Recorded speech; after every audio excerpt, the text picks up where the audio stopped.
Hey guys, any बाबू channel की इस express video में आपका स्वागत है। तो लास्ट वीडियो में हमने देखा यूरी ज़ात को, जिसने दो 13 मंथ वेपन को इग्नाइट कर दिया। जहाँ पे हमने 13 मंथ इस वेपन के घोस्ट को भी देखा और कैसे उन्होंने यूरी को समझाने की कोशिश की थी कि यूरी दो वेपन को एक साथ हैंडल नहीं कर सकती। वहीं दूसरी तरफ हमने देखा बैम को, जो कि डी जा के कैसल के सामने खड़ा था उस टेस्ट को देने के लिए जिसके थ्रू उसे लास्ट थ्रोन फ्रेगमेंट मिल सकता है। जहाँ हमने किसी मिस्टीरियस बंदे को भी देखा था। वहीं दूसरी तरफ हेल जो अब यूरी से फाइट करने के लिए रेडी है। तो आने वाले टाइम में अब क्या होने वाला है तो देखने के लिए वीडियो में आगे बने रहें। लेकिन उससे पहले नीचे लाल बटन दबा के आप चैनल को सब्सक्राइब कर सकते हैं। तो आगे देखते हैं।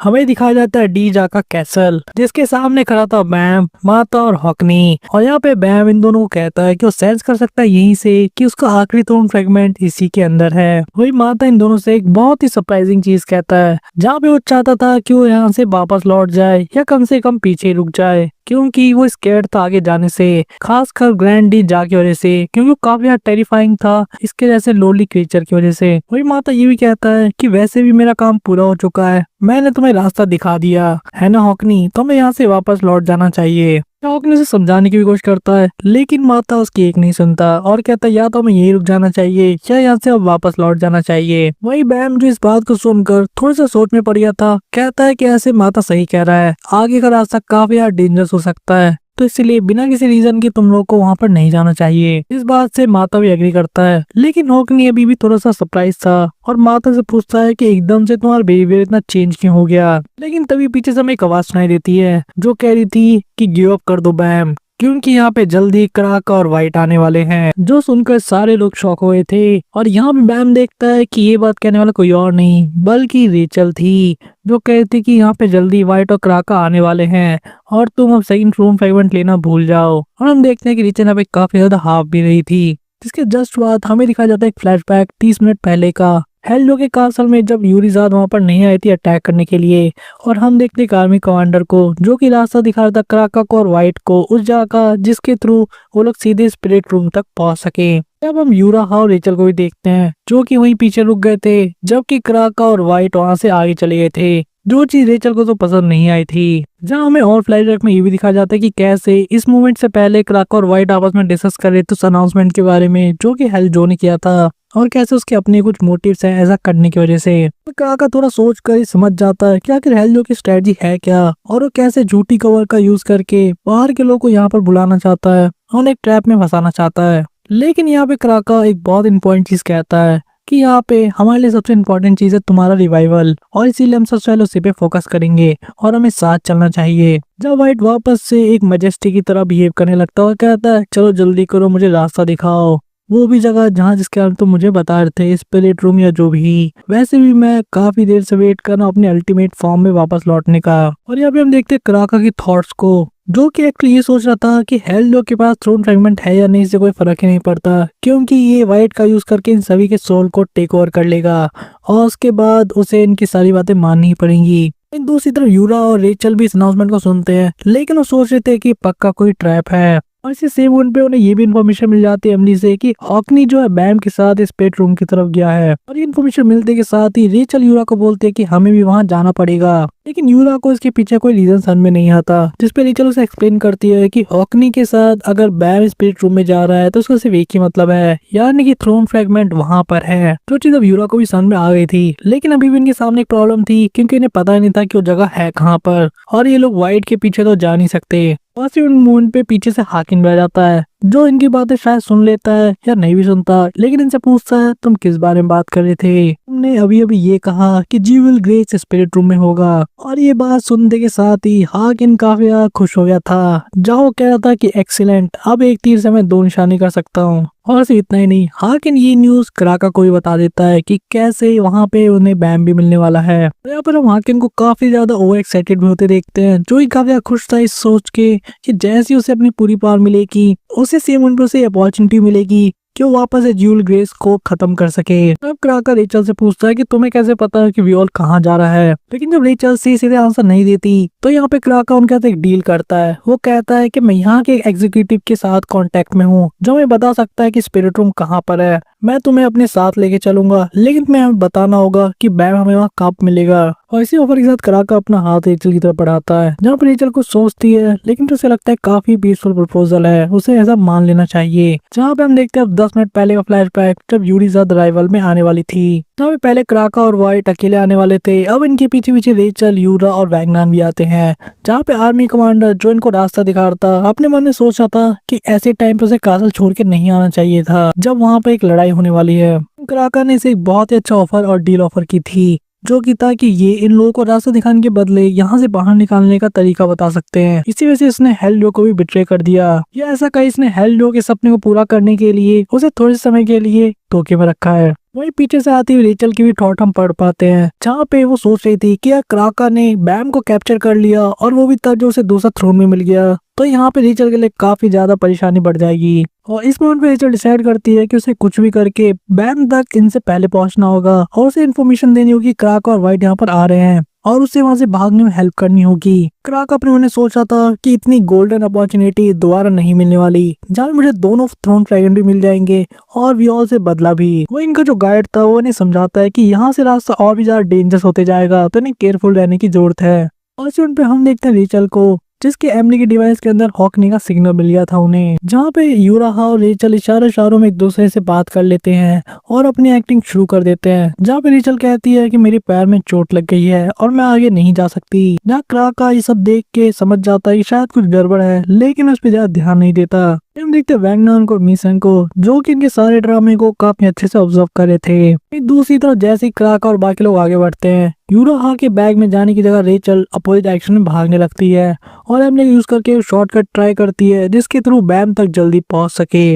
अब हमें वापस प्रेजेंट में दिखा जाता रेचल को, जो कि सारी चीजें बैम को एक्सप्लेन कर रही थी कि कैसे यूरा ने अभी तो झूठ बोला है तुम्हारी पोजीशन के बारे में, लेकिन कराका फिर भी यहाँ पर जल्दी पहुंच जाएगा। और अगर कराका ने उसे पकड़ लिया तो जो थ्रोन फ्रैगमेंट जिसका पहले से है वो भी उसे खो देगा और साथ ही अपनी जिंदगी भी। इसलिए रेचल यहाँ पर वार्न करने आई थी बैम को कि उसे यहाँ से भाग जाना चाहिए। जो चीज सुन के बैम थोड़ा सा परेशान तो था, वहीं पे माता थ्रोन फ्रैगमेंट के बारे में सुन के थोड़ा सा सरप्राइज था। हॉकनी जब इसके बारे में सुनता है तो वो सोचता है कि शायद हेल जो भी तो इसी को ढूंढ रहा है। वही माता बैम से पूछता है क्या तुम इस लड़की को जानते हो, ये है कौन? जिसके जवाब में बैम कहता है हाँ। और हम पहली बार बैम को एक मैच्योर थॉट के साथ देखते हैं, जहाँ वो समझ जाता है कि रेचल यहाँ पे इसलिए नहीं आई उसे ये बात बताने के लिए क्योंकि वो वरीड है बैम के बारे में, बल्कि रेचल को तो इस बात का दुख है कि कराका के हाथ दोनों थ्रोन लग जाएंगे और इसीलिए वो बैम को आगाह करने आई थी। वही बैम ये भी सोचता है कि अगर रेचल की बात मान के वो गिव अप कर दे, इन सभी चीजों से वापस चला जाए, तो क्या चीजें वैसी रहेंगी जैसे पहले थी, यानी कि केव में जो पहली बार रेचल से मिला था उसे सारी टाइम याद आ रही थी, जहाँ पे वो लोग काफी हैप्पी थे। मैंने ये सोचता है कि मैं तो खुश हो जाऊंगा, लेकिन क्या रेचल होगी? लेकिन नहीं, उसे पता था कि चीजें अब हाथ से बाहर निकल चुकी हैं और अब चीजें कभी वापस वैसी नहीं हो सकती जैसे पहले थी, और इसलिए बैम डिसाइड करता है कि वो वापस नहीं जा सकता। और ये डिसीजन वो रेचल को भी साफ शब्दों में बताता है कि चाहे कुछ हो जाए मैं आगे जा रहा हूँ। रेचल समझाती भी है कि तुम मारे जाओगे, तुम्हें गिव अप कर देना चाहिए, लेकिन बैम अपने फ्लाइंग शिशु का यूज करके कहता है कि मैं अब रुक नहीं सकता, यह एक रीजन है जिसकी वजह से मैं यहाँ पर आया हूँ। बैम हॉकनी और बाकी लोग कहता है कि तुम्हें मेरे साथ चलना चाहिए, क्योंकि अगर कराका ने तुम लोग को ढूंढ लिया तो मेरे से तुम भी बड़े लफड़े में पड़ जाओगे और इसीलिए तुम्हें मेरे साथ ही चलना चाहिए। चाहे देखते हैं हॉकनी को, जो कि माता को भी खींच के अपने साथ ले जाता है। माता उन्हें समझाने की कोशिश भी करता है कि अंदर डी जाए, मैं नहीं जा सकता, लेकिन फिर भी हॉकनी उसे खींच के ले जाता है।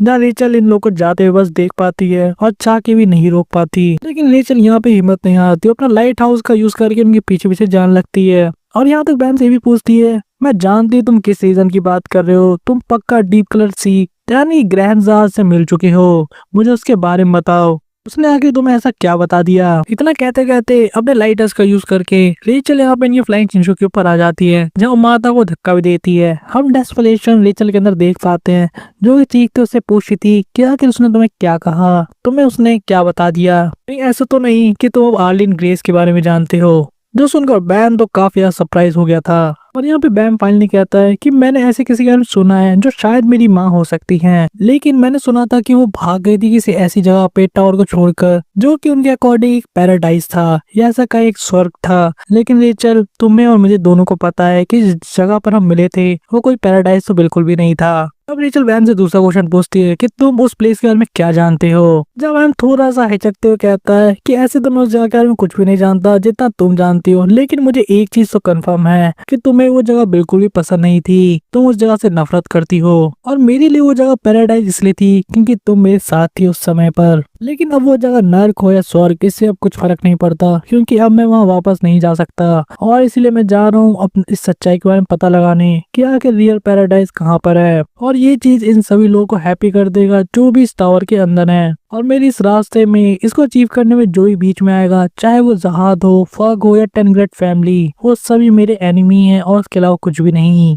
रेचल जब इस तरह की बात सुनती है तो काफी ज्यादा सरप्राइज जाती है। उसने बैम को कभी इतना कॉन्फिडेंट और क्लियर माइंडेड नहीं देखा। जब बैम कह रहा था कि अब कुछ भी हो जाए मैं वापस नहीं जाने वाला रेचल। बैम यहाँ तक कहता है कि मैं टावर में ऊपर चढ़ूंगा, सारे थ्रोन फ्रैगमेंट को कलेक्ट करूंगा और उस की का यूज करके उस डोर को खोलूंगा जिसके द्वारा सभी लोग यहाँ से बाहर जा सकें, क्योंकि पक्का इस टावर के बाहर अदर साइड पे भी कुछ ना कुछ जरूर होगा जहाँ पर हम फाइनल टावर का यूज करके जा सकते हैं। रेचल काफी तरीके से चिढ़ चुकी थी जहाँ कहती है डोंट बी रिडिकुलस, एक कैसी बकवास बातें तुम करने में लगे हो, ऐसी कोई चीज कैसे हो सकती है और तुम्हें क्या लगता है तुम किस तरह के हीरे हो। यहाँ पे रेचल पूरी तरह से चिढ़ चुकी थी, जहाँ पे वो चिढ़ने के साथ ये भी कहती है कि तुम कैसी रिडिकुलस बातें कर रहे हो, भला ऐसी कोई चीज तुम क्यों करोगे, क्या तुम अपने आप को किस तरह का हीरो समझते हो, तुम तो बस शो ऑफ करने की कोशिश कर रहे हो, तुम्हें ऐसा नहीं करना चाहिए। तुम एक ऐसी दुनिया की बात कर रहे हो जिसका तुम्हारे से कोई लेना देना ही नहीं है और इसलिए तुम्हें गिव अप कर देना चाहिए और उस जगह पे रहना चाहिए जहाँ पर तुम पहले थे। और तुम सिर्फ एक काम कर सकते हो वहाँ पर, मेरा वेट करना। और जो करने की तुम बात कर रहे हो वो सपना मेरा था कई बरसों से, मैंने इस सपने को संजोया है कि मैं इस काम को करूंगी। लेकिन बैम यहाँ पर रेचल को गुड बाय कह देता है, ये कहते हुए कि बस बहुत हुआ।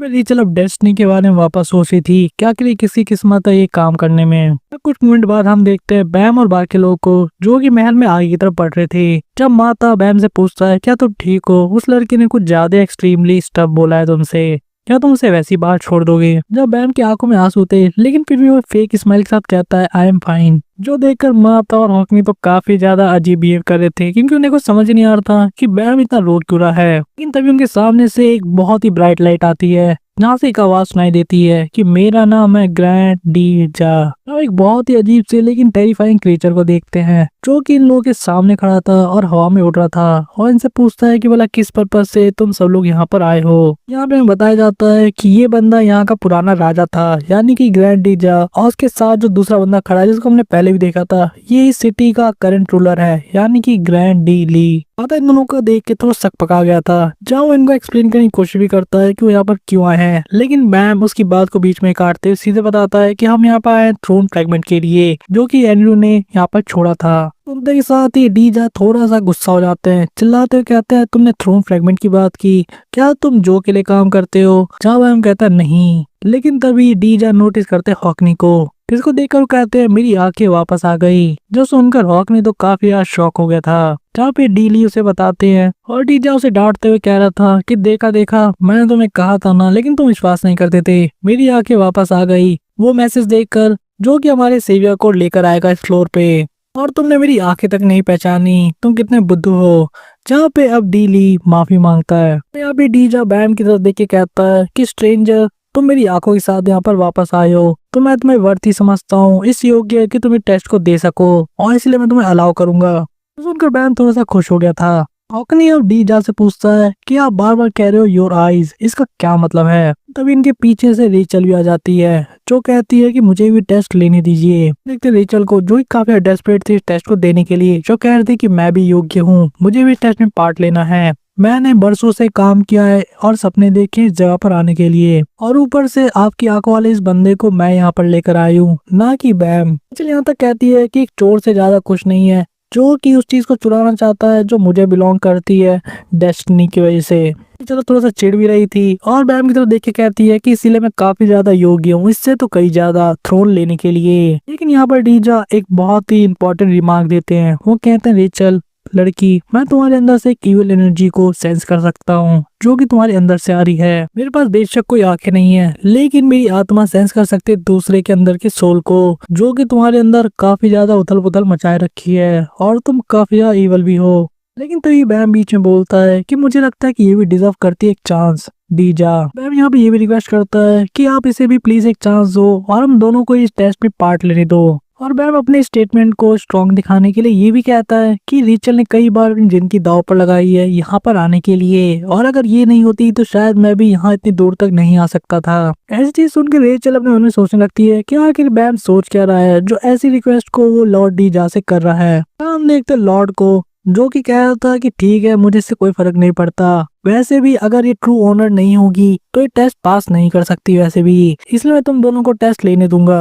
और तुम दोनों में से जो भी जीतेगा उसे मैं बताऊंगा लोकेशन लास्ट थ्रोन फ्रेगमेंट का। और यहाँ हम देखते हैं डीजा को अपनी पावर का यूज करके हेलो की फोटो दिखाकर, जो कि इनका टेस्ट था, क्योंकि यहाँ पे डीजा का टेस्ट सिंपल ये कहता था कि उन्हें इसके एनिमी यानी कि हेलो को पनिश करना होगा और इसके भाई यानी कि ग्रैंडी शाह को, जो कि अभी जेल में बंद है हेल्जो के, उसे बचा के लाना होगा। वहीं हम दूसरी तरफ यूरी को, जो कि अभी भी फाइट में इन्वॉल्व हो रखी थी। वैसे इवेंट पे हम फोकस करते हैं यूराहा पे, जो कि कराका के सामने घुटनों बैठी हुई थी और रो रही थी, जहाँ पे कराका से डांटते हुए कहता कि तुम्हें क्या लगा कि तुम ऐसी बेकार से ट्रिक यूज करके मुझे धोखे में रख सकोगी, कितनी रिडिकुलस चीज है ये, मुझे तुरंत बताओ कि वियोल कहाँ पर है, अदरवाइज नेक्स्ट टाइम तुम्हारी लाइफ खतरे में पड़ जाएगी। दूसरी तरफ तो बैम और रेचल टेस्ट के लिए तैयार हो रहे थे, जहाँ पे उनका टास्क ये था कि उन्हें हेलो को पनिश करना है और वहाँ उसकी जेल से डी जाके भाई यानी कि डी शाह को छुड़ाना है, जो कि अभी साउथ सिटी के रूलर के अंदर है। जहाँ पे लॉर्ड जा उन्हें ये भी बताते हैं कि कैसे हेल्जो ने उनके भाई को धोखा दिया था और फंसा लिया था, और अब वो रूलर बन रखा साउथ सिटी का, एक सेमलेस रूथलेस बास्टर्ड है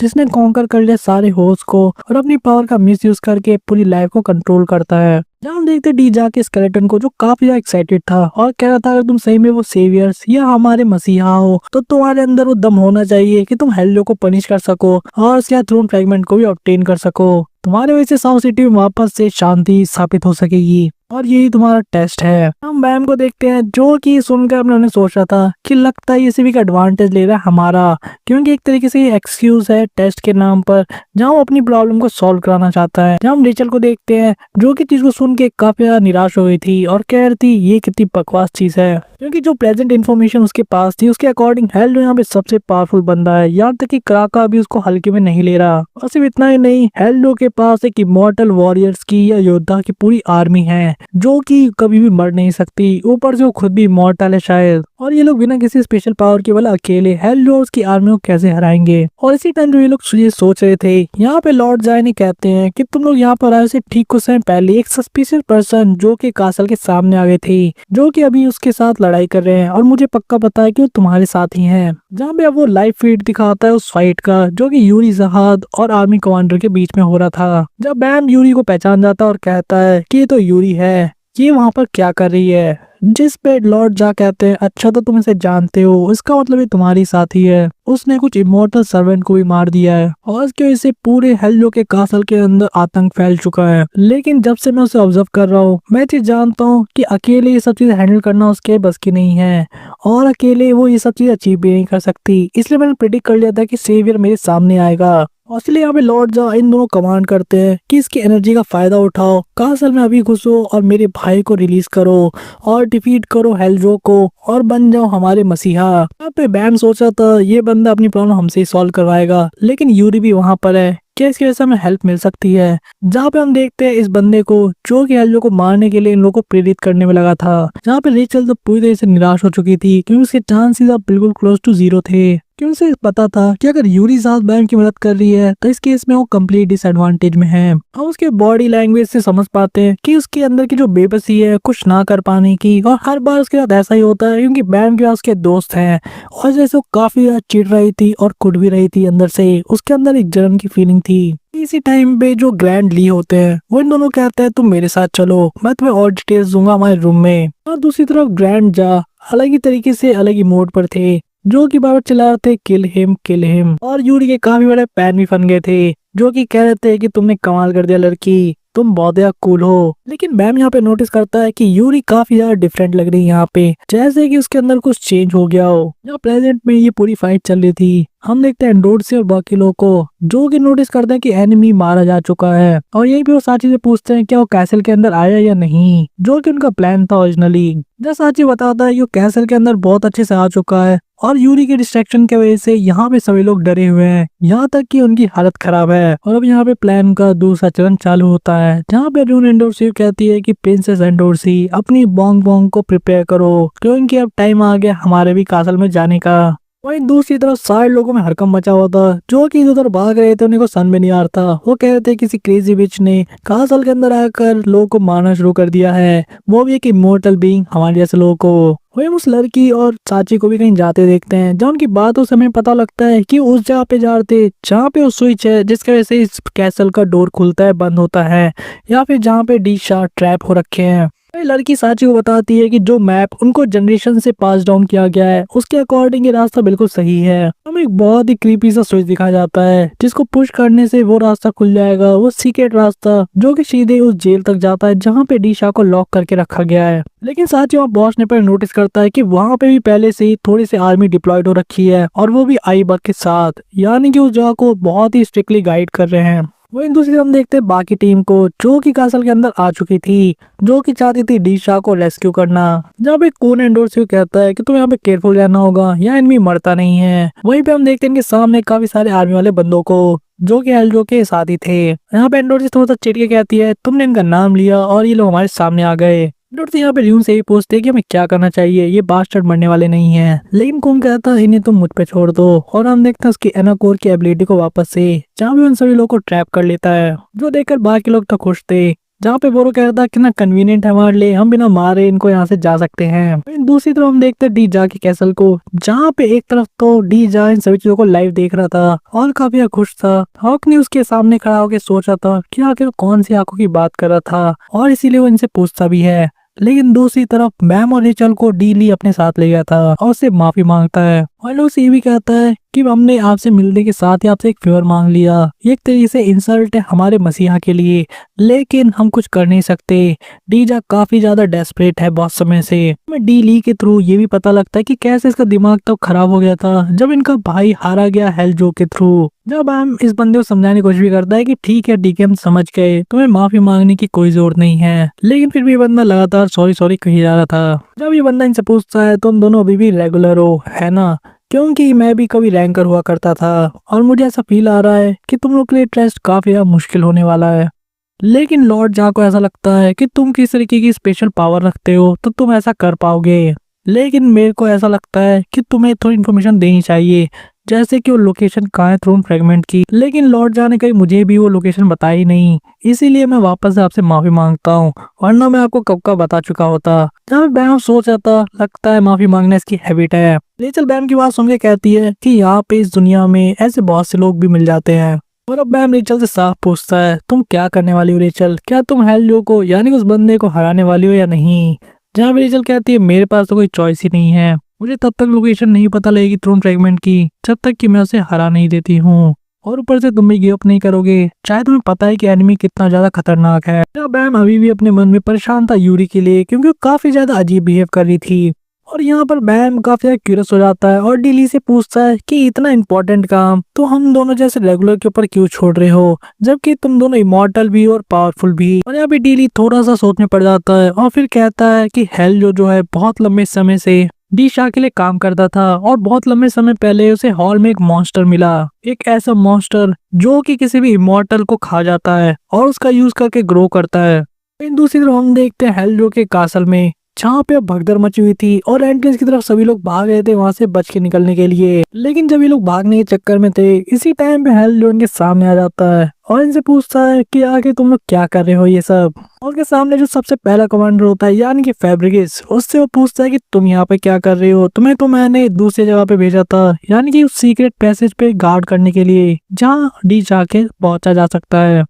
ये बंदा एल्ड्रो को काफी चीजें एक्सप्लेन करने की कोशिश करता है, लेकिन एल्ड्रो थोड़ा गुस्सा हो जाता है और कहता है कहीं तुम भागने की कोशिश तो नहीं कर लेते। जहाँ पे ये बंदा मना तो करने की कोशिश करता है, लेकिन एल्ड्रो मानता नहीं है और इसी लोग कमांड देता है कि अगर तुम सच कह रहे हो तो अभी जाओ और फाइट में पार्ट लो और प्रूव करो मुझे अपनी लॉयल्टी। जहाँ पे ये बात सुनकर आर्मी कमांडर कहता है लेकिन एनिमी हमें मार सकता है, जिसपे एल्ड्रो कहता है वैसे भी तुम्हें अपनी जिंदगी दांव पे नहीं लगानी चाहिए मेरे लिए युद्ध के अंदर। वही कमांडर थोड़ा सा घबरा गया था और कहता है कि मेरी आदत है ऐसे लोगों से लड़ने की, मुझे पता है जिनको मैं हरा दूंगा, लेकिन ऐसा पहली बार है जब ऐसा फाइट करने के लिए हमारे सामने कोई आ गया है जो इतना पावरफुल है, जो हम जैसे इमॉर्टल बीइंग को भी मार सकता है। और जब ये बंदा समझ जाता है कि हेल्ड्रो को किसी भी तरह से कन्विंस नहीं कर सकता इस लड़ाई से भागने के लिए, तो वो अपनी पावर का यूज करके उसे ही मारने की कोशिश करता है, ये कहते हुए कि तेरे जैसे क्रेजी बास्टर्ड की गलती है और अगर तू लड़ना चाहता है तो खुद जाके लड़, हमें क्यों मरवाना चाहता है। लेकिन इस मोमेंट पे कुछ बहुत यार डरावना होता है। हम देखते हैं ट्रांसफॉर्मेशन, यानी कि हेल्ड्रो का रियल चेहरा जो कि काफी यार डेंजरस और टेरिफाइंग था, जो कि एक ही पल में इस बंदे को मार देता है, ये कहते हुए कि तेरी हिम्मत कैसी अपने गंदे हाथ मेरे शरीर पे लगाने की, तुझे अपने पापों की सजा मिलेगी। वहीं दूसरी तरफ हम देखते हैं डीली को, जो कि एक्सप्लेन कर रहा था कि कैसे हेल्ड्रो इतना पावरफुल मॉन्स्टर बना। वो बताता है कि इन होल्स के अंदर जहाँ वो काम क्या करता था उसे एक मॉन्स्टर मिला जिसका नाम था द रेड थ्राइसा। ये मॉन्स्टर भी एक तरीके का खतरनाक प्रेडेटर था, यह ऐसा कोई शिकारी था जो कि टावर में किसी डिवाइन शी फिश की तरह ही होता है। इसकी पावर उस लेवल की है कि वो हमारे इमॉर्टल स्पेल को भी कैंसिल कर सकता है।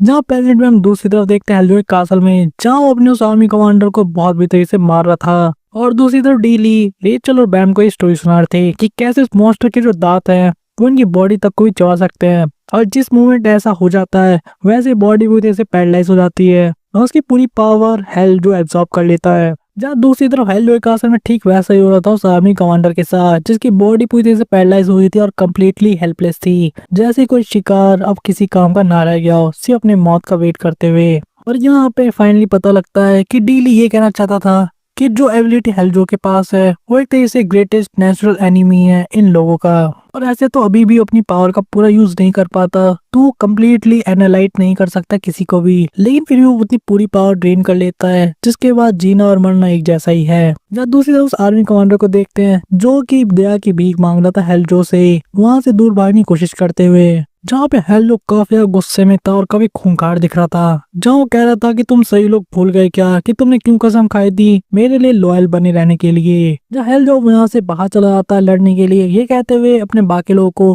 कि जो भी मुझे वो बाहर के इंट्रूडर जो कासल के अंदर उन्हें पकड़ के लाएगा उन्हें मैं इस कमांडर की पावर दे दूंगा। दूसरी तरफ डीली ये भी बताते हैं कि सिर्फ इतना ही नहीं, जो के पास एक और पावर है, यानी कि होल को अच्छे समझने की वजह से वो किसी भी अपोनेंट के स्ट्रिंग अटैक को बहुत ही आराम से न्यूट्रलाइज कर सकता है, या ऐसा कहे इस जगह पे वो बेसिकली इनविंसिबल है जिसे कोई नहीं हरा सकता। और ये सारी पावर्स और हेल्ड्रो की मिस्ट्री के बारे में जानने के बाद तो रेचल और ज्यादा गुस्सा हो गई थी, जो कहती है कि भला ऐसा टेस्ट हमें क्यों दिया गया, इस तरह के मॉन्स्टर से भला हम कैसे लड़ सकते हैं। रिएक्शन देखकर डीली कहता है कि हाँ मुझे भी ऐसा ही लगता है कि इम्पॉसिबल है, लेकिन पता नहीं लॉर्ड डी जा को ऐसा क्यों बिलीव है कि तुम लोग ऐसा कर सकते हो। और ऐसे देखा जाए तो उनका ये मानना है कि अगर तुम थ्रोन फ्रैगमेंट के सही में ओनर हो या फिर राइटफुल हेयर हो तो तुम्हारे अंदर पावर पहले से होनी चाहिए जिसका यूज करके तुम हेल्ड्रो को बहुत आराम से डिफीट कर सकते हो। वहीं दूसरी तरफ स्पिरिट रूम के अंदर हम देखते क्राका को, जो कि यूरा को भी टॉर्चर कर रहा था और कह रहा था कि जल्दी से बताओ ज्यूल ग्रेस कहाँ मिलेगा। और अब क्राका और ज्यादा टाइम वेस्ट नहीं करना चाहता था, इसलिए वो अपनी स्काउट की पावर का यूज करता है यूराहा के माइंड को पढ़ने के लिए। वैगनर जो अभी तक सिर्फ चुपचाप इन सब चीजों को देख रहा था, वो सोच रहा था मैंने सोचा नहीं था कि ये लोग आपस में दुश्मन बन जाएंगे, लेकिन अभी कुछ भी हो जाए मैं चाह के भी क्राका को वियोल की लोकेशन नहीं जाने दे सकता। यूराहा को देखते जो काफी बेबस थी और मन में सोच रही थी कि इस पावर के सामने मैं अपनी एक मसल भी नहीं यूज कर सकती, तो ऐसा अगर चलता रहा तो इसको वियोल के बारे में और रेचल के बारे में सब पता लग जाएगा। वहीं वैगनर को देखते हैं जो कि अपने बैम का यूज करने वाला था और चिल्लाते क्राउ कहता है कि बस बहुत हुआ, एक लड़की के बाल को ऐसे नहीं छोड़ना चाहिए और उसे टॉर्चर तो बिल्कुल नहीं करना चाहिए, ये बहुत ही रूड बिहेवियर है। जब वैगनर अपने बॉम्ब का सिचुएशन यूज करने वाला था यूराहा को बचाने के लिए, लेकिन तभी वहाँ पे एक ब्लास्ट होता है। हम एक आवाज सुन पाते हैं जो कह रहा था किसी लड़की को ऐसे परेशान करना बहुत रूड बात है, और हम देखते हैं यहाँ पे उलेक मजीनों को, जहाँ पे क्राका उसको नोटिस कर लेता है, जो कह रहा था मैंने एक बहुत ही पावरफुल सैंड को फॉलो किया और यहाँ पर आ गया। क्राका जब उसको देखता है तो पूछता है तुम कौन हो। मजीनो उससे कहता मुझे पता था कि कोई बहुत ही सुंदर सी लेडी परेशानी में में है और इसलिए मैं आया हूँ उसको बचाने के लिए, क्योंकि मेरी डेस्टिनी यही है कि मैं हर लड़की की कहानी में उसका हीरो बन जाऊं उसे बचाकर। तो वैंग ना उसे देखता है तो सोचता है उरेक मजीनो यहाँ पे क्या कर रहा है, जो देखकर काफी ज्यादा सरप्राइज और शॉक हो गया था। उरेक मजीनो की इसी खतरनाक एंट्री के साथ आज के एक्सप्लेनेशन वीडियो को यहीं पे खत्म करते हैं, लेकिन नेक्स्ट वीडियो में आप देखने वाले उरिक मजीनो और क्राका के बीच में खतरनाक फाइट। वहीं पे दूसरी तरफ आपको यूरी ज़ाद के बारे में पता लगेगा कि आखिर उसके साथ क्या होने वाला है। वहीं दूसरी तरफ रेचल क्या करेगी, बेचारी के पास अब कोई ऑप्शन ही नहीं है, क्योंकि ना उसके पास कोई सपोर्ट है यूरी ज़ाद और फ्रेंड्स का, और दूसरी तरफ ऊपर से हेल जो इतना पावरफुल है जिसके पास रेड थाइसा नाम की भी पावर है। तो क्या बैम इसको बहुत आराम से जीत जाएगा या फिर रेचल कोई नया तिकड़म भिड़ाने वाली है? आखिर थ्रोन फ्रेगमेंट किसका होगा, बैम का या रेचल का? ये किसकी डेस्टिनी है कि सभी लोगों को टावर के फाइनल फ्लोर पर लेकर जाने की? तो इन सभी जो के आंसर आपको मिलेंगे हमारे चैनल के वीडियोस में। तो तब तक के लिए बाय गाइस।